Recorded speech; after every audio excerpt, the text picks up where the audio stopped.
나눔가족 여러분 반갑습니다. 오늘 말씀은 26장에서 이어지는 욥의 발언이 계속되고 있습니다. 27장을 크게 두 부분으로 나누어 본다면 앞부분은 욥이 자신의 무죄를 주장하는 맹세 부분이고 뒷부분은 악인이 당하는 운명에 대해서 언급하고 있습니다. 앞부분에 해당하는 10절까지는 나로 시작되는 발언이 계속되고 11절 이하부터는 상대를 지칭할 때에 너의 복수인 너희를 지칭하며 말하는 것을 볼 수 있습니다. 복수를 사용하는 것은 이 말이 단지 한 사람을 향해서 하는 말이 아니라 친구들 전체를 향해서 하는 말이라고 볼 수 있습니다. 오늘 본문 말씀의 시작은 풍자라는 다소 특별한 표현으로 시작되고 있죠. 풍자로 번역된 이 마샬이라는 단어는 잠언의 히브리어에 해당하는 단어입니다. 이 단어가 동사로 사용되면 어떤 것은 다른 것을 비교해서 설명할 때에 무엇과 같다라는 뜻으로 사용됩니다. 빗대어 설명하는 말인 것이죠. 욥의 발언은 친구들이 한 말과 친구들의 규범적 지혜의 언어를 빌려와서 그 지혜를 역으로 공격하는 성격을 가지고 있지요. 그런 의미에서 욥의 발언은 풍자와 같다라고 할 수 있겠습니다. 욥은 자신의 결백을 주장하면서 맹세문의 형태를 빌려서 말하고 있습니다. 그런데 여기서 욥이 스스로 자신을 표현하는 말이 굉장히 주목할 만합니다. 나의 정당함을 물리치신 하나님, 나의 영혼을 괴롭게 하신 전능자의 사심을 두고 맹세하노니. 욥은 자신을 하나님이 싫어하신 바 된 사람이라고 말하고 있지 않습니까? 나의 정당함을 물리치신 하나님, 나의 영혼을 괴롭게 하신 하나님. 이런 인식이라면 하나님께 등을 돌리거나 적어도 거리두기를 하는 것이 일반적이지 않습니까? 그런데 욥은 그런 하나님을 자신 앞에 두고 맹세합니다. 그 하나님 앞에서 맹세하고 있는 것이죠. 전능자의 사심을 두고 맹세하노니. 그는 여전히 하나님 앞에 서 있습니다.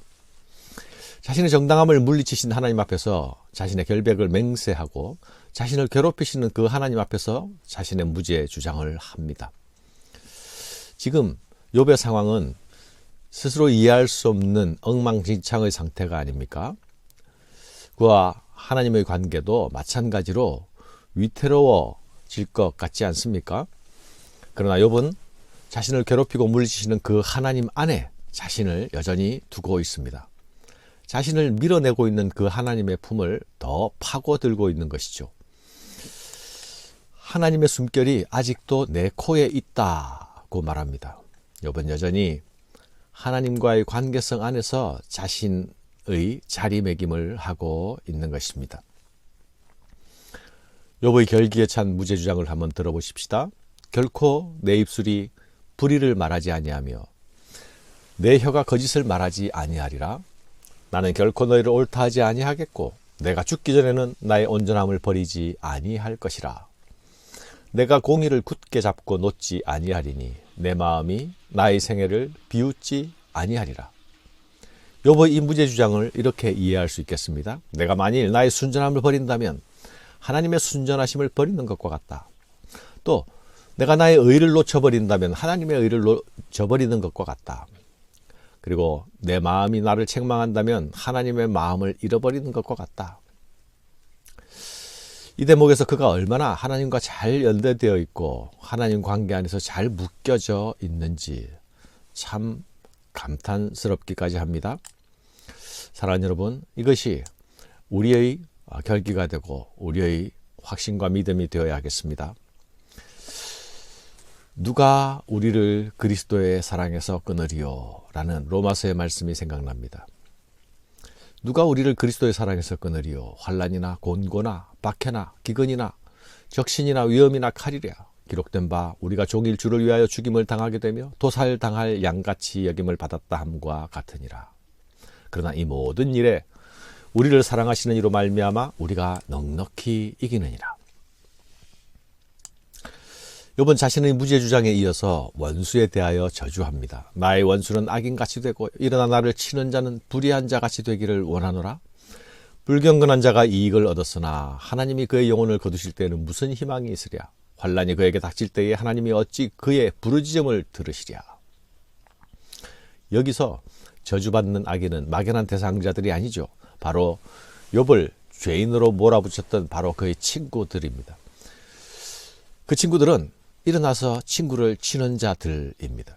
욥은 이전에 친구들을 이렇게 불렀습니다. 나의 형제, 나의 친구, 재난을 주는 위로자, 나를 조롱하는 자들이라 불렀습니다. 그런데 이제 친구들을 악인이요 대적자라고 말하고 있지요. 처음에 위로자로 온 친구들은 어느새 대적자로 변해 있습니다. 고통과 고난을 두고 격론하는 가운데서 친구 사이도 변해버렸습니다. 고난은 관계조차도, 사람과의 관계조차도, 친구 관계조차도 변질시키고 있음을 봅니다. 그리고 이것은 사탄이 바로 계획하던 바이기도 하죠.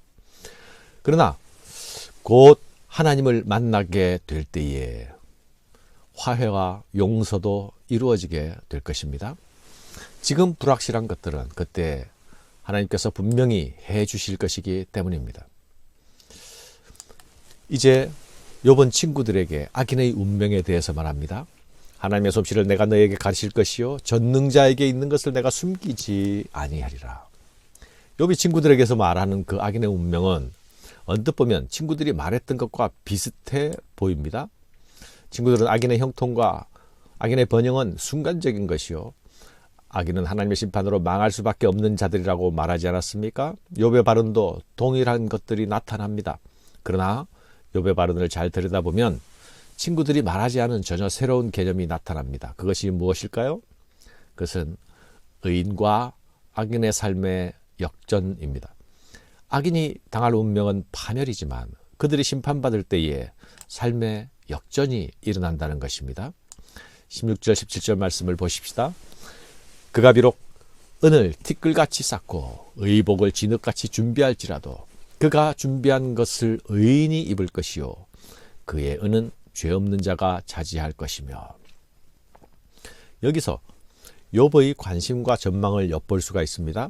친구들은 악인의 멸망에만 관심이 있었죠. 그러나 욥은 의인의 구원에 관심이 있습니다.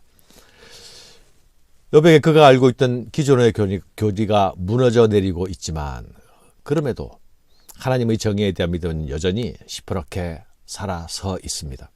그리고 그 믿음이 하나님께서 임재하실 때에, 하나님께서 일하게 되실 때에 악인으로 규정받고 있는 자신의 운명과 의인인 양 자처하고 있는 친구들의 운명이 역전될 것이라고 바라보고 있는 것입니다. 사랑하는 여러분, 성도의 인내는